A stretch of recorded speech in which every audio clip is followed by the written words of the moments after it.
자, 그래서 이제 이 델타 로봇 움직임에 대해서 이해하시는 게 일단 제일 중요하기 때문에 이 델타형 로봇은 최대한 여러분들이 잘 그 구조가 어떤지 머릿속에서 잘 그림을 그리고서 시작을 해야 되겠습니다. 안 그러면은 똑같은 구조가 세 개가 나오기 때문에 이게 굉장히 여러분들 혼동스러울 수 있고요. 그다음에 사실 자유도 분석을 해가지고 이거 이론적으로 좀 더 자유도 계산해서 여러분들이 하실 수도 있겠지만 이 위에 있는 삼각형과 맨 밑에 있는 삼각형은 자유도 계산을 해보면은 계속 평행을 유지하게 되어 있습니다. 그래서 위에 지금 보시면은 삼각형과 밑에 있는 삼각형은 계속해서 평평합니다. 밑에 있는 삼각형은 언제나 평평하게, 그러니까 이 XY 공간에 대해서 항상 평행을 유지하도록 구조가 되어 있고요. 위아래로 움직일 때는 뭐 당연히 평행이게 되겠지만 좌우로 움직일 때도 얘의 구조는 세 군데서 붙잡고 있기 때문에 계속해서 이 평행 구조를 유지하게 됩니다. 그래서 이 뭐 세 개의 모터를 움직여서 그리고 총 18개의 패시브 조인트들을 이용을 해서 로봇을 만드는 것이 바로 이 델타형이고요. 되게 이제 이 구조들을 잘 보시면은 야, 이거 아이디어가 좋구나 라는 생각이 좀 들 겁니다. 그래서 이 아이디어를 되게 잘 냈다고 할 수 있겠고요. 그래서 원래는 이 스튜어트 플랫폼들이 처음에는 패러렐 병렬형 로봇의 표준처럼 얘기가 됐었는데 요새는 이제 거의 많이 사라졌죠. 그리고 이 델타형 로봇들이 그래도 워크스페이스가 크니까 스튜어트 플랫폼보다는 작업 공간이 좀 더 크기 때문에 이 델타형 로봇들이 이제 굉장히 많이 쓰이고 있습니다. 그리고 대부분 이 속도와 평평한 상태에서 움직임이라고 하는 특징을 이용을 해서 포장을 하거나 뭔가 들어서 박스에 평평하게 집어넣는 것들. 로봇팔은 끝단에 롤 피치오드를 만족을 하면서 육자유도로 움직여야 되는데 이 델타형 로봇은 처음부터 계속 바닥면이 평평하게 무조건 움직이기 때문에 마치 XYZ 테이블처럼. 그래서 그리고 잘 보시면은 뭔가를 들어가지고 여러분들이 델타형 로봇을 이해하실 때 하나 쉽게 생각할 수 있는 거는 여러분들 손가락 3개 해가지고 손가락 3개 위에 뭔가 탁구공 같은 걸 올려놓고 움직이는 것 같은 그런 식으로 생각을 하셔도 좋겠습니다. 그래서 얘를 들어서 옆에 갖다 놓고 박스가 있을 때 특히나 이 사이에 박스가 이렇게 있을 때 물건을 들어서 여기다 넣기가 편하기 때문에 이 델타형 로봇들이 굉장히 많이 쓰이고 있습니다. 그래서 아마 전반적으로 이제 이 여기에 평행사변형이 있는 거 바로 여기가 바로 핵심인데요. 이 평행사변형 딱 보이게 지금 마지막 영상을 제가 잡아놨고요.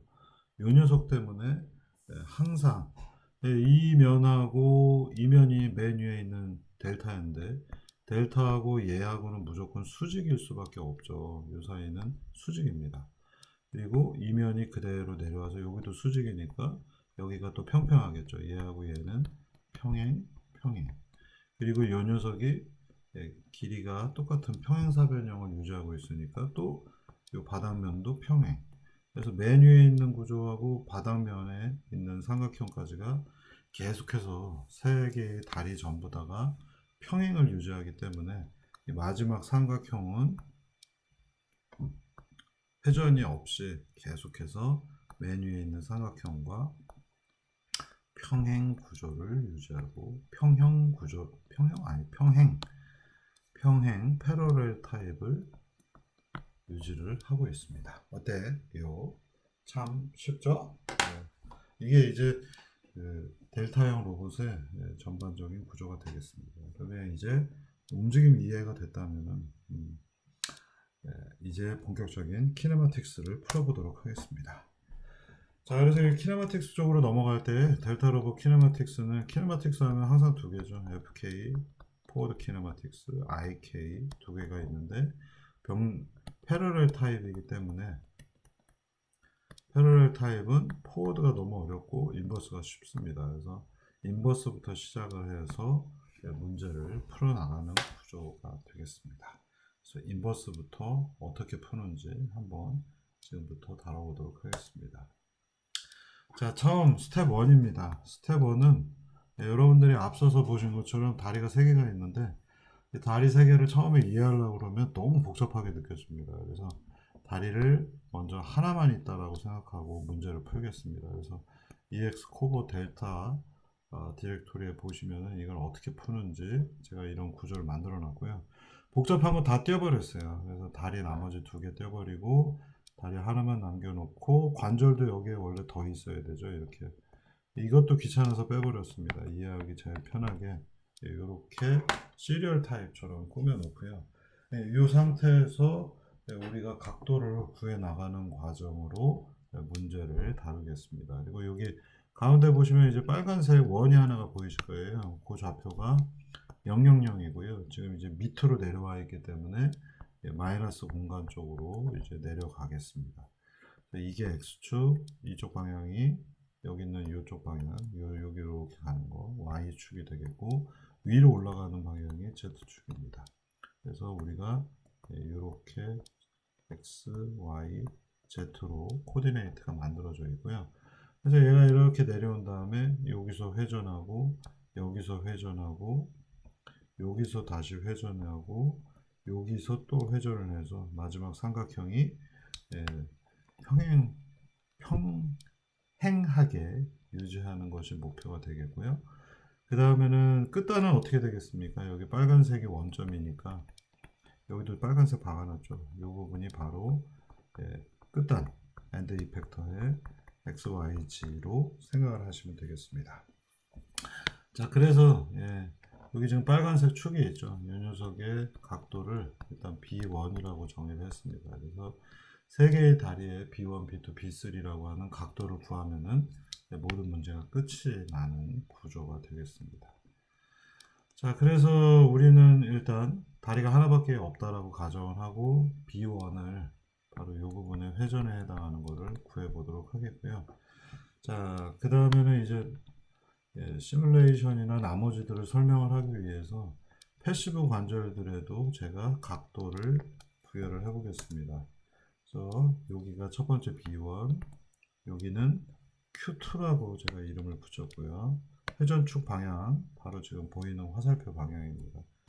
이게 세 번째 각도 Q3, 그 다음에 여기 패러렐레그램 평행사변형 형태이니까 여기가 Q4, 그다음에 마지막 다시 요 끝단에 각도를 유지하는 거를 Q5라고 이름을 줬습니다. 그래서 각도의 이름을 데피니션들 한번 다시 한번 보시겠습니다. 그래서 원칙적으로는 이 B1만 우리는 구하면 되는 거지만 이게 시뮬레이션 되기 위해서는 Q2, Q3, Q5, Q4가 있어야 되겠고요.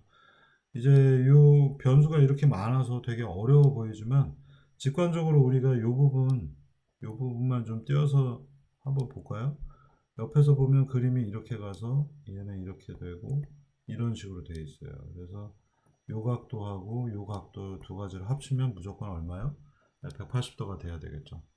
그래서 사실 얘네 두 개의 각도는 요 그림상으로 보시면은 이렇게 하나, 이렇게 하나, 이렇게 하나니까 얘가 이렇게 움직이면 요게 Q3, 요 끝단은 다시 원래 이렇게 생긴 각도에서 이렇게 꺾었기 때문에 부호가 서로 반대인 각도입니다. 그래서 Q2하고 Q3의 관계는 이와 같이 서로 방향이 반대이고 값은 똑같은 Q2가 아니죠. 참 잘못 얘기했어요. Q4죠. 3번하고 4번은 서로 방향은 반대이고 각도는 같은, 크기는 같은 이런 구조로 되어 있습니다.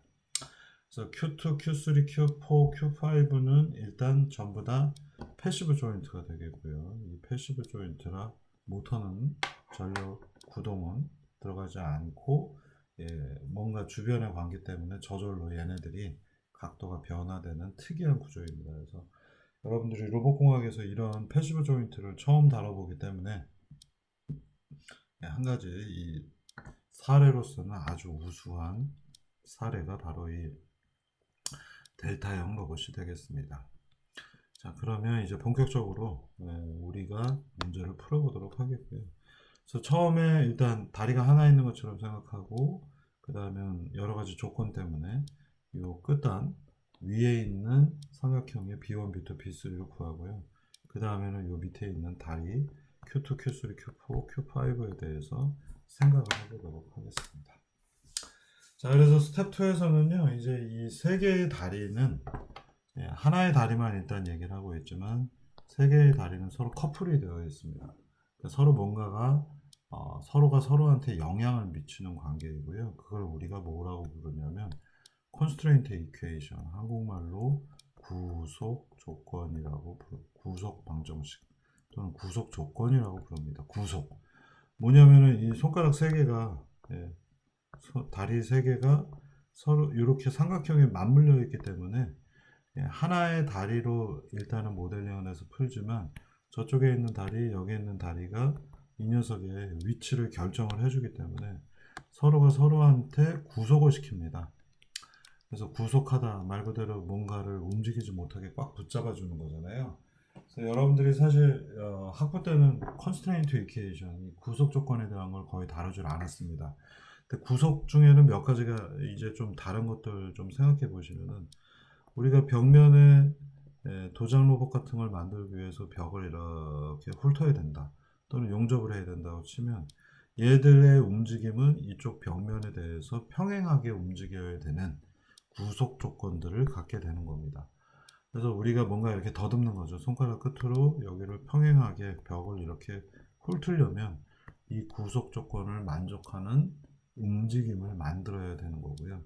그래서 로봇공학에서 이제 제일 어려운 게 항상 제가 얘기하지만 접촉 문제라고 얘기를 했습니다. 그래서 접촉을 하게 되면 바로 이 constraint equation들, 구속 조건들이 생기는 것이기 때문에 문제가 쉽게 풀리질 않고 이제 복잡하게 풀리게 됩니다. 그래서 이 병렬 로봇, 델타형 로봇에서는 구속 조건들이 이제 무대기로 출동을 하게 되기 때문에 여러분들이 다른 로봇에서의 구속 조건들을 풀기 전에 이 병렬형 로봇에 대해서 한 번쯤은 풀어보는 것이 좋은 공부라고 할 수 있겠습니다. 자, 그래서 이 위쪽에는 위쪽대로 삼각형이 하나 있고요. 밑에는 밑에대로 삼각형이 있습니다. 근데 되게 저기서 조심해야 되는 건 뭐냐면요. 위쪽 삼각형의 밑변에 축이 하나가 붙어 있고요. 그 다음에 여기까지 내려가서는 이 부분에는 밑에 있는 삼각형의 꼭지점에 붙어 있습니다. 여기는 밑면에 붙어 있고 여기는 꼭지점에 붙어 있습니다. 그래서 위에서 보면 여기에 모터가 있는 거고요. 그 다음에는 이렇게 밑에 이거 이제 밑에 가려서 안 보이겠죠.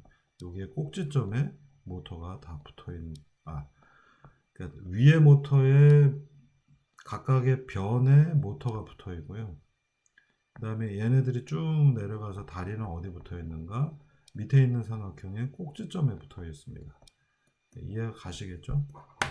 그래서 여기도 지금 보면은 꼭지점에 붙어 있고요. 여기는 변에 모터가 붙어 있는 그림입니다. 그리고 얘네 두 개는 앞서서 얘기한 것처럼 평행을 서로 유지하는 관계가 되겠습니다. 자, 이런 것들이 이제 구속 조건이고요. 이게 이제 기구학적인 구속 조건이기 때문에 기구적인 기구, 키네마틱스이기 때문에 키네마틱 콘스트레인트라고 이름을 보통 부릅니다. 그래서 기구적 구속 조건이라고 한국말로 부르고 있습니다. 기구적 구속 조건. 그러니까 뭔가가 동력학적인 건 하나도 없고 움직임 자체가 어딘가에 고정이 되어 있다라는 형태가 기구적 구속 조건이 되겠습니다. 자, 그래서 이 기구적 구속 조건이 왜 생기느냐? 아까도 얘기 드렸지만 다른 다른 다리 두 개가 더 있고요. 이쪽 다리가 여기를 붙잡고 있고 이쪽 다리가 여기를 붙잡고 있기 때문에 세 개의 다리가 현재의 각도, 바로 이 B1, B2, B3가 몇 도이냐에 따라서 이 녀석이 꽉 붙잡아져 있기 때문에 나머지는 패시브 조인트들의 움직임을 토대로 해서 얘의 위치가 결정이 나는 겁니다. 그래서 이 세 개의 각도를 결정을 하고 나면 얘네들은 움직일 수 있는, 그렇다고 뭐 이렇게 덜렁덜렁 하는 건 아니에요. 관절이 관절만 잘 만들어지면 덜렁덜렁하지 않고 위치는 아주 정교하게 특정한 위치로밖에 이동할 수가 없습니다. 왜냐? 바로 구속 조건 때문에 그렇습니다. 이 구속을 무조건 이 조건들을 만족을 해야 되기 때문에 얘의 위치가 결국은 결정이 나는 이런 구조가 되겠습니다. 자, 그러면 이제 본격적인 수식으로 한번 넘어가 보겠습니다. 이게 이제 온갖 변수가 총출동하기 때문에 여러분들이 델타형 로봇을 보실 때는 항상 좀 처음에 힘들게 됩니다. 근데 아마 다른 데서 찾아보시거나 책이나 인터넷에서 찾아보셔도 이 앞부분 내용은 거의 똑같다고 생각하시면 되겠습니다. 그래서 위에 있는 삼각형, 왼쪽에는 위에 있는 삼각형, 어퍼, 그 다음에 오른쪽에는 밑에 있는 거, 로어, 밑에 있는 삼각형이 되겠습니다. 그래서 얘네들의 길이가 있을 거고요. 그래서 이 삼각형의 크기가 있고 얘를 B1 모터, B2, B3 모터라고 하겠고요. 정중앙, 여기 있는 센터 부분, 센터에다가 우리가 원점 B를 지금 좌표에 B를 고정을 해놨는데 얘는 좌표에 B가 되겠습니다만 실제로 얘는 원점인 상태입니다. 여기에다 좌표계를 박아놓고 보면 계산을 편하게 하기 위해서 이 길이를 UB, 이 높이에 해당하는 거를 WB라고 정의를 하겠습니다. 거의 대부분의 책에 있는 정의하고 똑같습니다. 그러면 우리는 이 위치, 이 위치, 이 위치를 좌표계 B를 토대로 해서 계산할 수 있습니다. 그래서 여기 지금 기호를 보시면 B1의 위치를 알고 싶은데 어디서부터? B라고 하는 좌표계, 바로 이 지점에서의 위치를 구하고 싶은 거예요. 그래서 B라는 좌표계 위에서 B1의 위치를 구하고 싶다. 그래서 위에 있는 거는 좌표계를 뜻합니다. 그리고 밑에 있는 게 우리가 찾고자 하는 점들이 되겠습니다. 자, 그러면 이걸 되게 간단하게 구해주죠. 여기가 원점이니까 밑으로 WB만큼 내려간다. Y만. X축으로는 이동하지 않죠. 0. Z는 그대로죠. 이 평면 위에 있어야 되니까 Z는 다 그래서 000이고요. X, Y만 눈여겨보시면 되겠습니다. X는 원점하고 똑같으니까 6이라서 밑으로만 내려왔기 때문에 마이너스 WB가 들어갔고요. 자, 요거는 이제 계산하기가 되게 쉽고 B2는 볼까요? B2는 이쪽으로 가서 있잖아요. 요게 B2잖아요. 그러면 이게 정삼각형이기 때문에 이 각도는 60도. 얘는 각도가 얼마예요? 30도죠. 그러면 그대로 보면 여기도 30도가 되겠습니다. 근데 요 길이는 뭐하고 같나요? 바로 WB하고도 같습니다. 그래서 이렇게 삼각형이 있는데 중심이 있으면 이건 WB, 이거는 UB라고 이름을 붙인 겁니다. 그래서 이것도 UB, 이것도 UB, 이건 WB, WB. 얘네들은 똑같이 원이 되겠고 얘네들은 똑같이 원이 되겠죠. 그래서 중심에서부터 꼭지점까지의 거리를 UB로 정의를 한 거고요. 그 다음에 중심에서부터 변까지의 거리는 WB라고 정의를 한 겁니다. 그래서 얘도 역시 WB입니다. 이 각도는 30도가 되겠고요. 여기도 30도입니다. 그러면 B2의 위치는 쉽게 구해지죠. 여기가 원점이기 때문에 여기요. WB의 코사인 30도, 바로 이 부분이 B2의 X좌표가 되겠고요. WB의 사인 30도, 요게 높이가 되겠죠. 여기가 원점이니까. 그래서 WB 사인 30도가 들어갔습니다. 아하, 간단하네. 네, 이렇게 간단하게 잡을 수 있겠고요. 이번엔 마찬가지로 이제 여기를 찾아야 됩니다. 이게 WB가 되겠고, 요 각도는 마찬가지로 30도잖아요. 그래서 요게 코사인이 대신에 이쪽이 음수고 이쪽이 플러스죠. 여기가 X축, 여기가 Y축이기 때문에, 그리고 이 위로 올라간 게 Z축이에요. 그래서 마이너스 부분만 붙이고 Y좌표는 똑같습니다. 그러면 요 세 개의 점의 위치를 이와 같이 구할 수가 있습니다. 자, 그러면 이제 오른쪽 바로 로어 밑에 있는 삼각형을 보겠습니다. 지금 제가 여기서 잡은 거는 이해를 돕기 위해서 밑에 삼각형이 이런 사이즈로 똑같은 구조로 되어 있습니다만 실제로 위에 있는 삼각형이 이렇게 생겼고요. 밑에 있는 삼각형은 이렇게 좀 더 커도 상관없습니다. 이렇게 크다면은 이제 그림을 그려보면은 요게 만약 요 사이를 똑같이 만족을 하게 되면 무조건 다리가 이렇게 내려와서 일자로 내려와서 여기에 꼭지점들을 맞아야 되는 게 바로 요 경우가 되겠죠. 근데 이게 각도가 조금이라도 꺾어져 있으면 위에 삼각형이 이렇게 있고요. 여기서부터 이렇게 꺾여 있고 이렇게 꺾여 있고 이렇게 꺾여 있으면은 이 밑에 있는 삼각형은 이처럼 이렇게 바깥쪽으로 튀어나올 수가 있겠죠. 이 각도가 문제인 거죠. 그래서 이 각도가 180도가 아니라면 밑에 있는 삼각형은 사이즈가 이렇게 클 수 있습니다. 근데 여기서는 계산 편하게 하려고 똑같은 길이로 잡았습니다. 자, 그래서 여기 보시면 이제 요 꼭지점 P1, P2, P3 위에 있는 녀석의 센터는 B라고 정의를 했고요. 밑에 있는 삼각형의 센터는 P라고 정의를 했습니다. 요 밑에 있는 녀석에도 좌표계 P 좌표계를 씁니다. 그래서 로어 트라이앵글은 센터 부분에 있는 좌표계가 P로 되어 있고요. 어퍼는 B로 되어 있는 겁니다. 그러면 여기에 좌표계가 있으니까 계산하기가 되게 쉽습니다. 한번 보실까요? 아까하고 똑같아요. 변까지 중심에서 변까지의 거리는 W를 썼고요. 꼭지점까지의 거리는 U를 씁니다. 그러면 아까하고 똑같이 P1은 요만큼만 내려가면 되죠. 요 내려가는 거리는 UP만큼 내려가야 되겠죠. 이게 X축, 이게 Y축이니까 마이너스 UP가 되겠고요. 이제 요 녀석 구해야 되겠죠. 요 각도는 또 30도고 요 길이는 WP니까 WP가 아니구나. 요 거리는 이제 UP죠. 꼭지점까지의 거리니까 여기 UP 코사인 30도. 그래서 X 값이 나왔고요. 요 거리는 얼마예요? 요 거리는 요만큼. 바로 여기에 정의되어 있는 WP겠죠. 그래서 이거 되게 교활한 수식이라는 거 아실 수 있겠습니다. WP 위로 올라갔고요.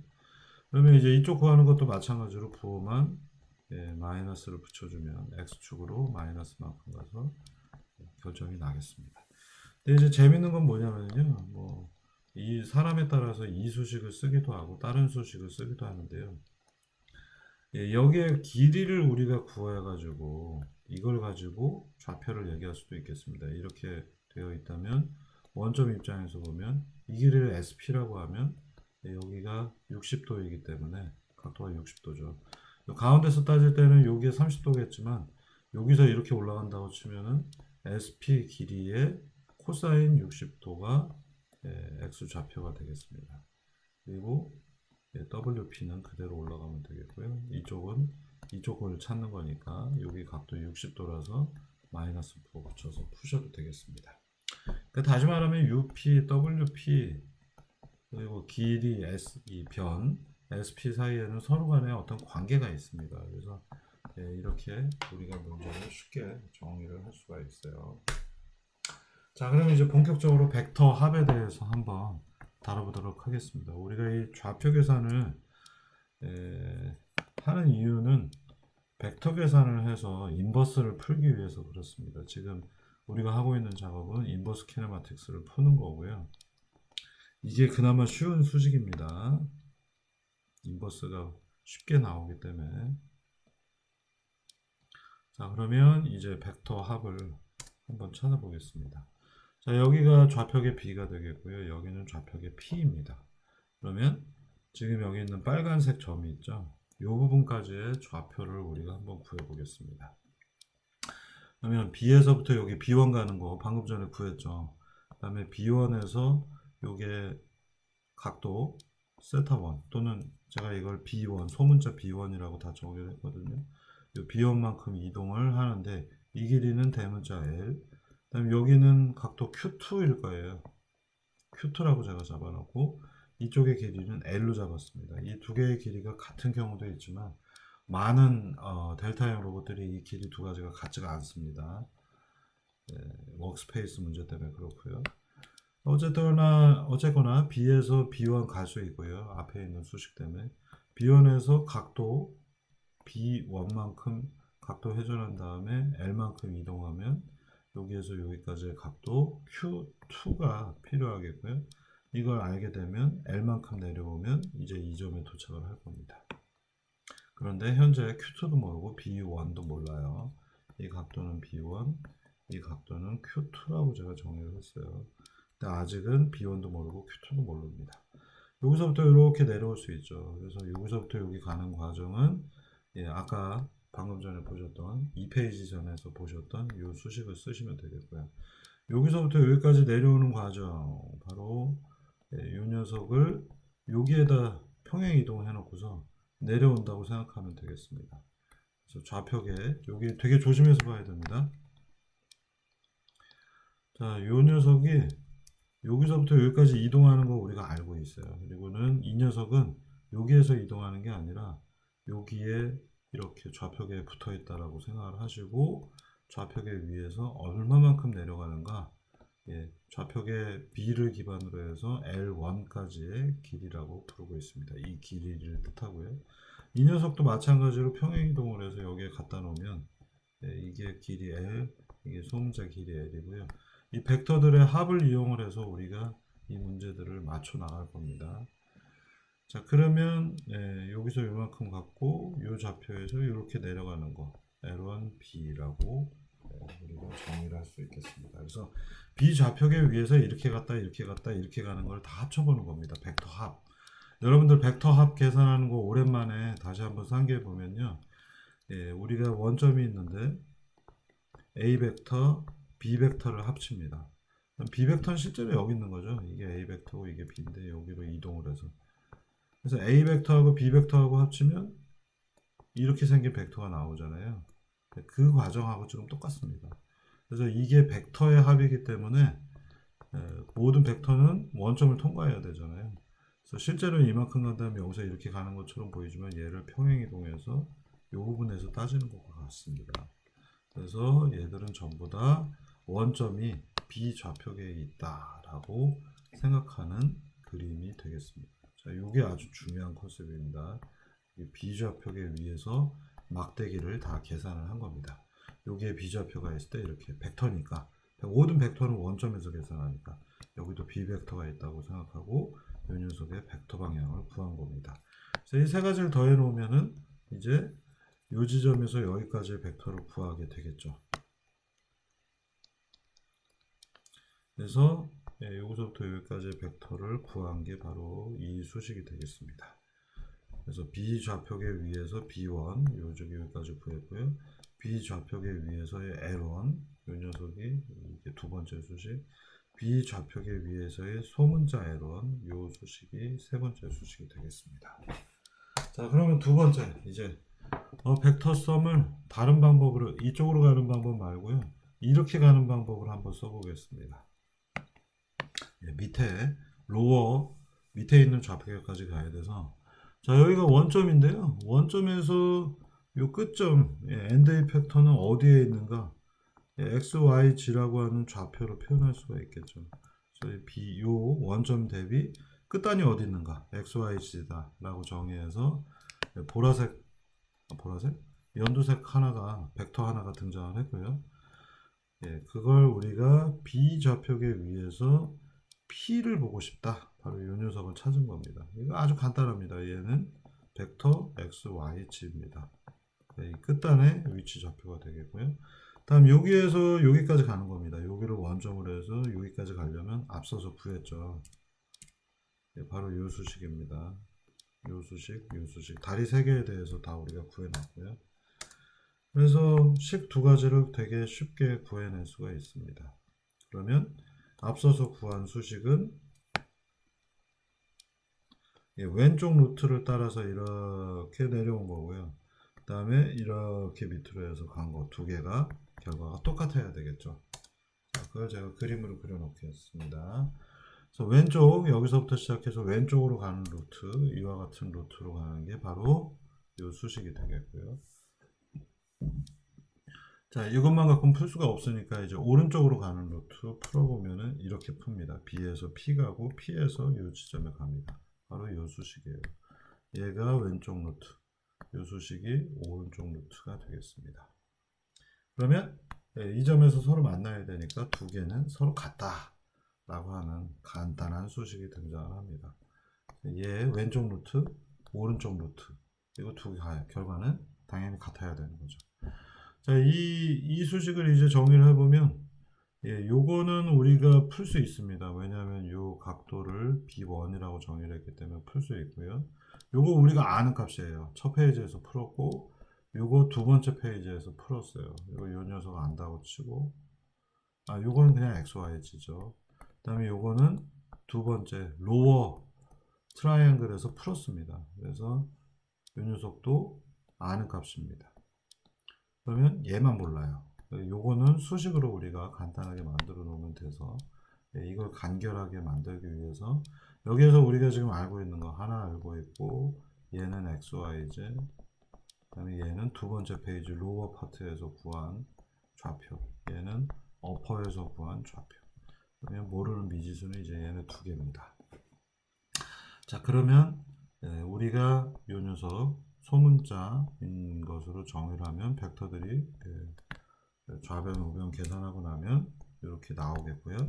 얘 아는 값, 얘 아는 값, 얘 아는 값인데 얘 몰라요. 그래서 얘를 이제 구해봅니다. 얘를 모델링을 하면 이제 B 좌표계에 의해서 L만큼 내려가는데 각도는 B1만큼 회전을 한 겁니다.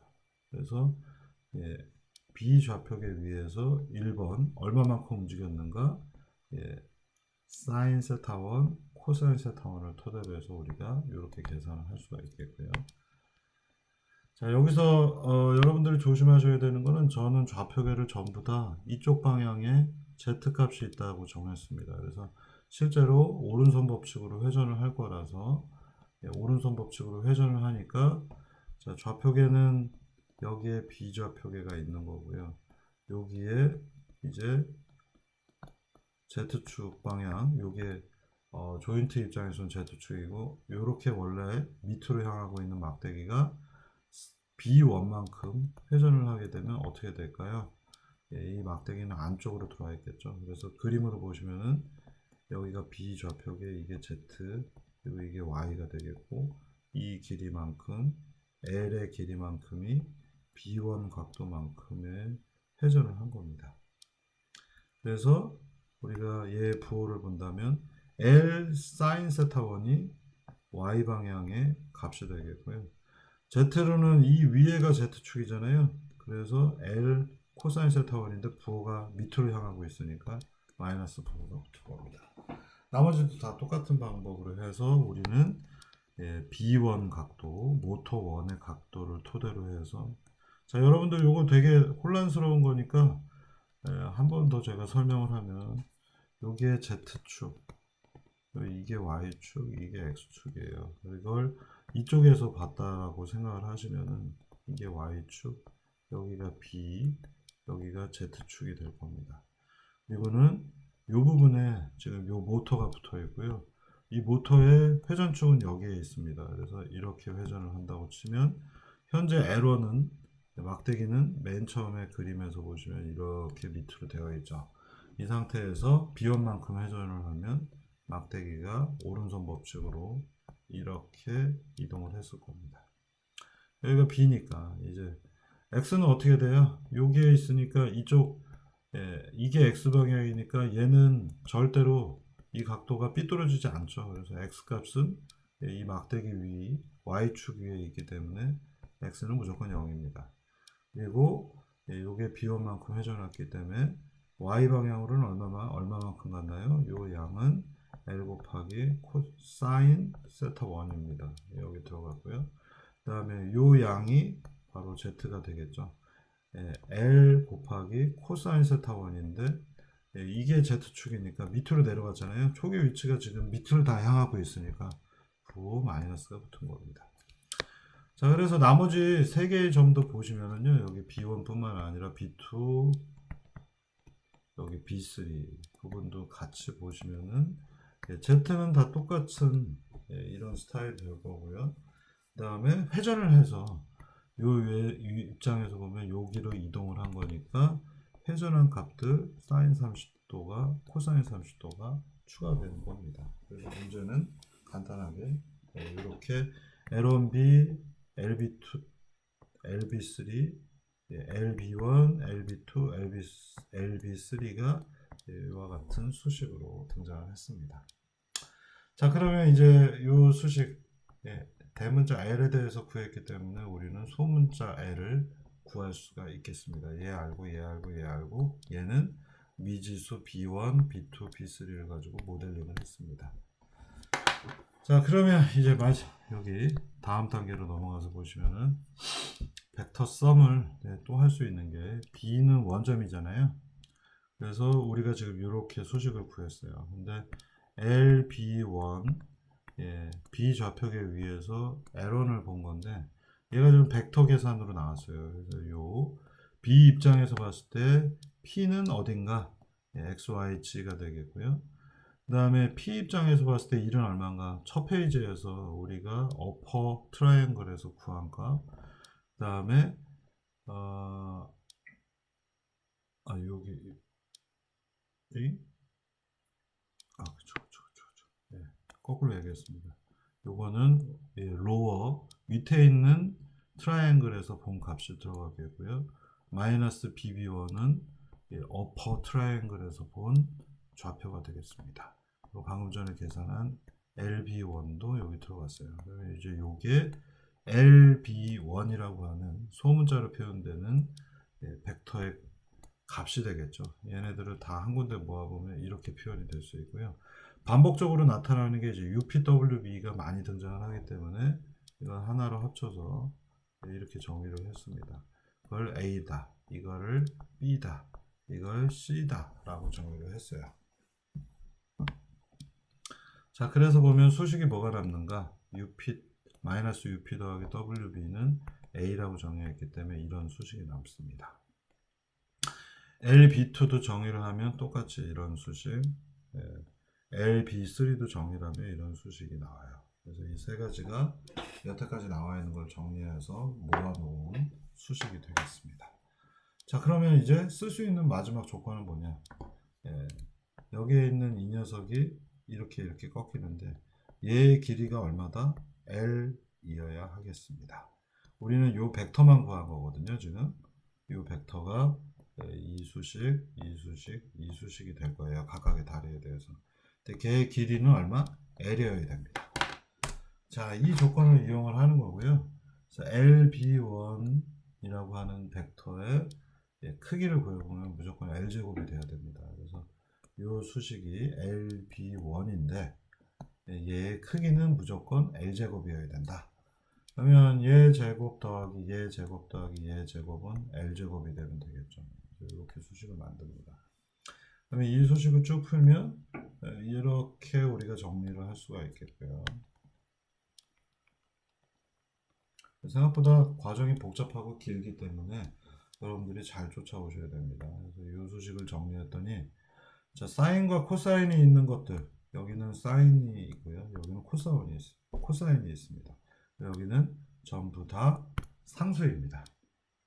XYZ 상수이고요. A 값은 뭐냐면은 WP 빼기 UP, 얘들 다 상수잖아요. 트라이앵글 크기니까 얘들도 다 상수예요. 네. 이것도 다 상수니까 이 수식은 상수가 되겠고, 이 부분도 상수, 미지수는 사인 1, 이것도 상수, 여기는 코사인 1만 남아 있습니다. 세 개의 식들을 LB1, 앞에 있는 LB1, LB2, LB3는 전부 다 길이가 L제곱이어야 돼요. 네, 이거를 이용을 해서 수식을 3개를 뽑아봤더니 아주 특이하게도 이런 수식이 나옵니다. 뭔가 앞부분에 상수 C, 그 다음에 A, S1, B, C1이라고 하는 이런 수식이 나와요. 그러면 이제 이렇게 생긴 것만 3개가 나오니까, 예, 이걸 풀게 되면 뭐가 나옵니까? 세타 1, 즉 제가 정리할 때 B1이라고 했던 모터 B의 B1의 각도가 나오겠습니다. 이거 어떻게 풀어야 될까? 예, 이걸 위해서, 예, 수학책을 뒤져 보시면요, 수학책에는 잘 안 나오고 이걸 푸는 사례는, 예, 바로 아주 재밌게도, 예, 로봇공학에서 많이 소개가 되는데요. 여러분들이 인버스 풀 때 같이 이 부분에 특이한 기법을 씁니다. 자, 어떤 특이한 기법을 쓰냐면요, 예, 뒷페이지에 제가 정리를 해놨는데요. 이 수식에서부터 우리가 사인 세타의 또는 코사인 세타의 세타를 구해내고 싶다 라고 할 때 이걸 어떻게 풀어야 될까? 기가 막힌 방법을 누가 제시를 했습니다. 바로 탄젠트 반각도를 이용하는 기가 막힌 방법입니다. 자, 우리가 탄젠트 2분의 세타, 우리가 구해야 되는 거는 여기에서 세타를 구해야 되는데요. 탄젠트 2분의 세타는 t라고 정의를 합니다. 그러면 자, 코사인은 이렇게 정의를 할 수가 있겠고요. 그 다음에 사인은 이렇게 정의합니다. 이거는 고등학교 수학책에 나옵니다. t는 탄젠트 2분의 1 세타잖아요. 자, 1 더하기 t제곱을 하면은 1 더하기 탄젠트 2분의 세타의 제곱이 되겠죠. 그러면 얘는 뭐다? 시컨트 2분의 세타의 제곱이 됩니다. 시컨트는 코사인 분해니까 코사인 2분의 세타의 제곱으로 우리가 표현할 수가 있겠고요. 그죠? 자, 그 다음에 1 빼기 t제곱은 1 빼기 탄젠트 2분의 세타의 제곱입니다. 얘는 어떻게 정의를 할까요? 이걸 어떻게 정의하는지 까먹었는데 얘는 1 빼기 코사인 2분의 세타의 제곱분의 사인 2분의 세타의 제곱이겠죠. 그러면 코사인 2분의 세타분의 제곱 올라가서 코사인 제곱 빼기 사인 제곱이죠. 그러면 얘는 코사인 2분의 세타의 제곱, 요거는 코사인인가 사인인가? 코사인이죠. 네. 코사인 세타가 되죠. 이게 이제 고등학교 책에 나오는 얘기입니다. 이게 뭐가 하나 빠졌는데?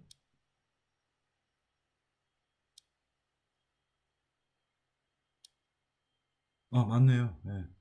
그래서 1 더하기 t제곱 분 뭐에 들어가 있고요. 1 빼기 t제곱은 코사인 2분의 세타 제곱분의 코사인 세타죠. 얘를 나누게 되면 위에 있는 코사인만 남습니다. 그래서 코사인만 이렇게 덩그러니 남아있는 수식입니다.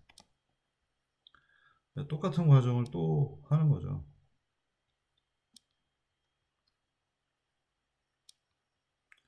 자, 얘의 경우도 한번 유도해 볼까요? 2t 그러면 2 곱하기 탄젠트 2분의 세타가 되겠죠. 이 수식을 1 더하기 t제곱 바로 이걸로 나눠줍니다. 그러면 코사인 2분의 세타의 제곱분의 1 이렇게 되겠고요. 자, 이 수식을 뿌하게 보면 2 곱하기 사인 2분의 세타 코사인 2분의 세타입니다. 그리고 밑에 있는 코사인 제곱이죠. 코사인 제곱 2분의 세타분의 1의 1이 되겠죠. 얘하고 얘가 하나가 지워지니까 여기에 하나가 올라가서 코사인 2분의 세타죠. 사인 곱하기 코사인하고 앞에 2가 있으면 사인 세타가 나옵니다. 2 곱하기 2분의 세타가 돼서 사인 세타가 나온 거죠.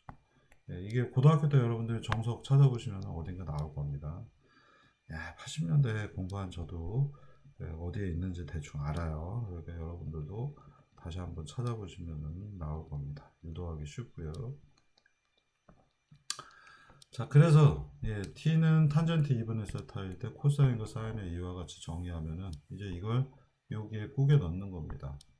그러면 우리는 c, a, 여기 사인이고요. 여기 코사인이 들어갑니다. 그러면 양쪽 변에 1 더하기 t제곱 곱해주면 이런 수식이 나오고 t 값을 우리가 구해야 되겠죠. a, b, c는 전부 다 상수이기 때문에 t에 대해서 이 문제를 풀게 되면 근해 공식 써서 t12는 플러스 마이너스 c 빼기 b분의 이와 같은 수식이 나옵니다.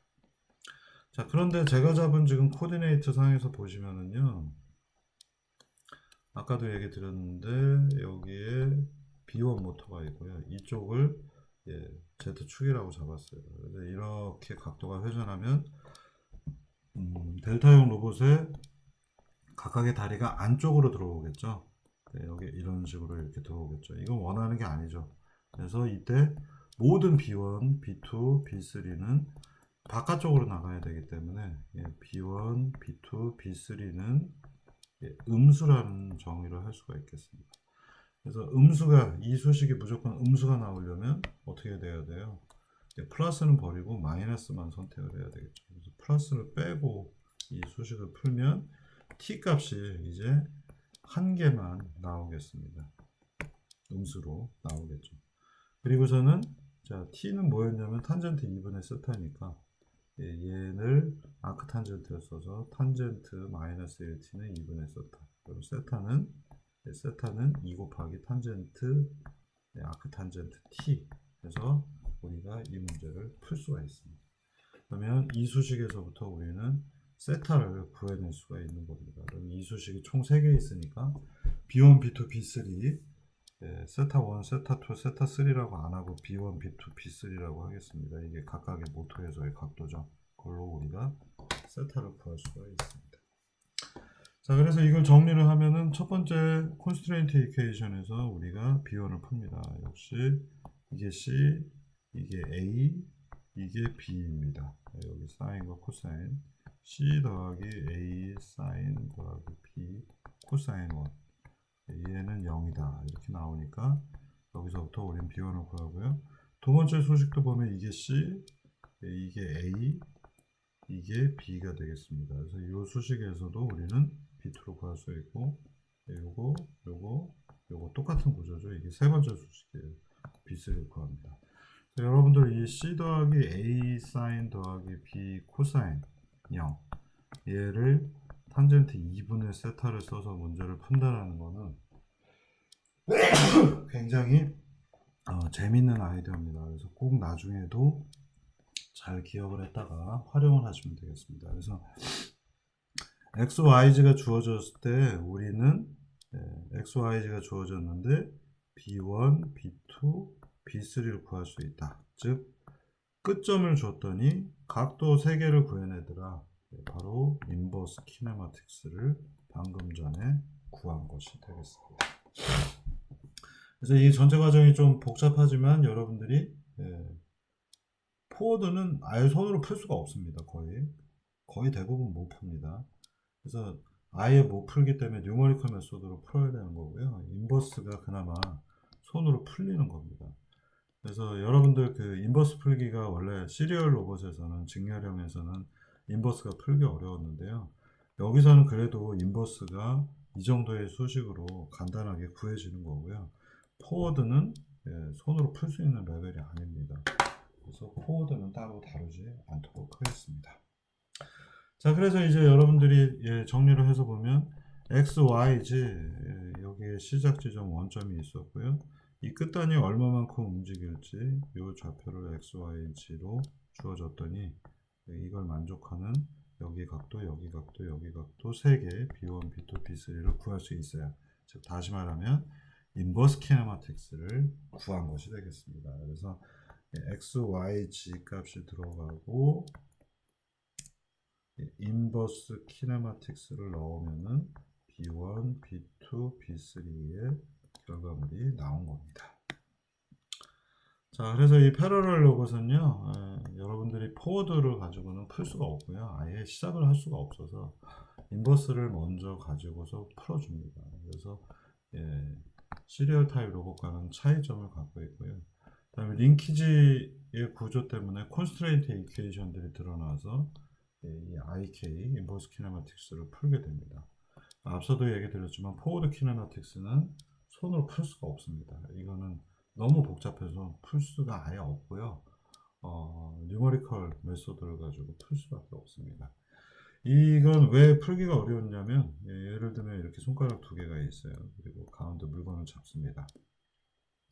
얘를 요만큼 움직이고 얘를 요만큼 움직였어요. 세타 1, 2, 세타 3, 4를 주면 이 끝단의 조건이 뭔가 잘못 움직이면 물체보다 많이 벌어져서 물체가 휙 빠지면서 구속 조건, constraint equation이 깨지겠죠. 여기 각도, 여기 각도를 움직여서 얘가 딱 맞아 떨어져야 되니까 이 문제는 옵티말 기법들로 많이 풀어서 옵티말로 구속 조건을 구속 조건을 만족하는 문제로 풀거나 아니면 구속 조건을 옵티말로 집어넣고서는 그 옵티말 값이 0이 되게 아주 최소값이 되게 유지를 해서 문제를 풀거나 합니다. 그래서 이런데 그 최적화 문제를 풀기 위해서 옛날부터 이제 갤러킨이라는 양반이 만든 갤러킨 메소드들 같은 것들이 많이 쓰였는데, 여기서는 문제가 뭐 델타형에서는 굳이 포워드 풀기 위해서 갤러킨 메소드까지 쓸 필요는 없고, 갤러킨 메소드는 이제 정말로 많은 다개체, 다관절일 때만 많이 적용들을 합니다. 문제를 좀 최적화 형태로 해서 쉽게 재정이, 복잡한 문제를 풀 때에는 갤러킨 메소드를 보통 많이 씁니다.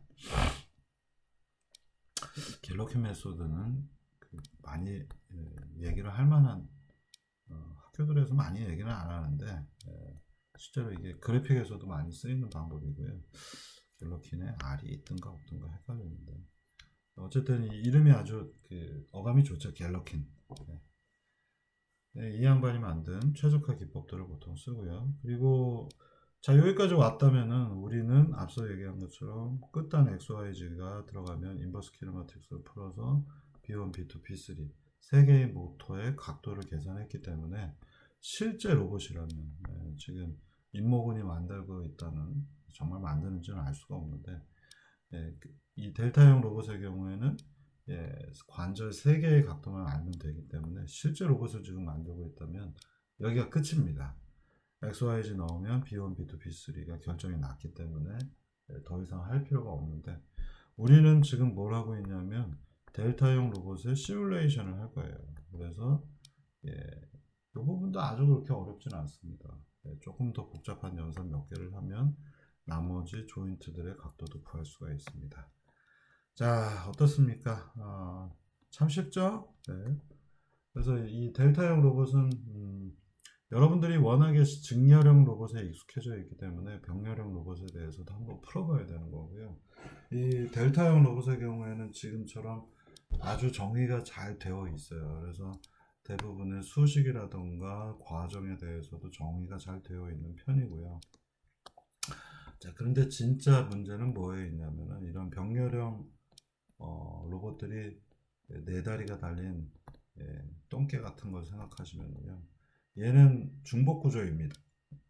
다리가 3개일 때는 우리가 방금 전에 콘스트레인트 이퀘이션들을 풀어낼 수가 있는데, 다리가 하나 더 달리면은 그때부터는 리던던트 시스템이에요. 여유 자유도 문제가 되기 때문에 이 다리 하나를 더 달게 되면 그때부터는 최적화 기법으로 풀어야 되겠고요.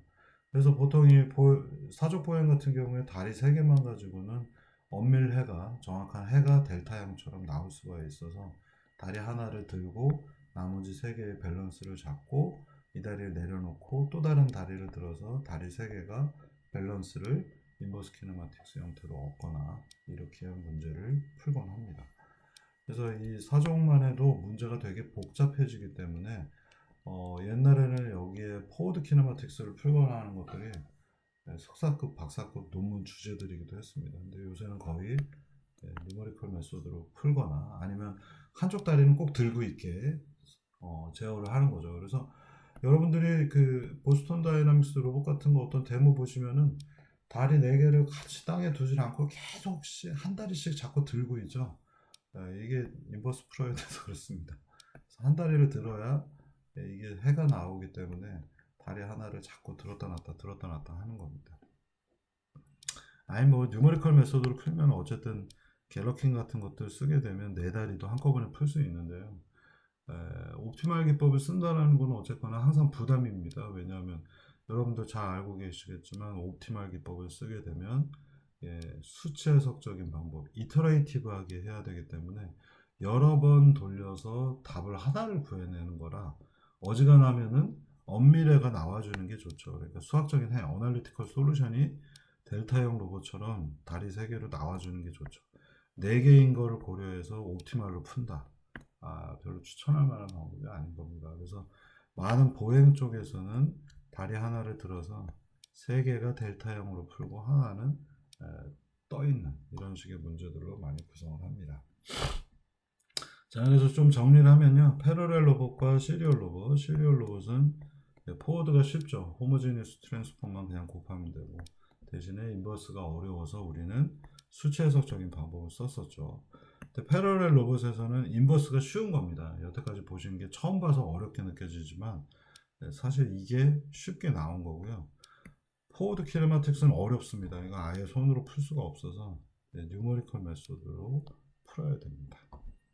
자, 오늘도 이 아저씨가 싸가지 없게 참 쉽죠. 이렇게 결과가 나왔습니다. 자, 여기서 한번 끊도록 하겠습니다.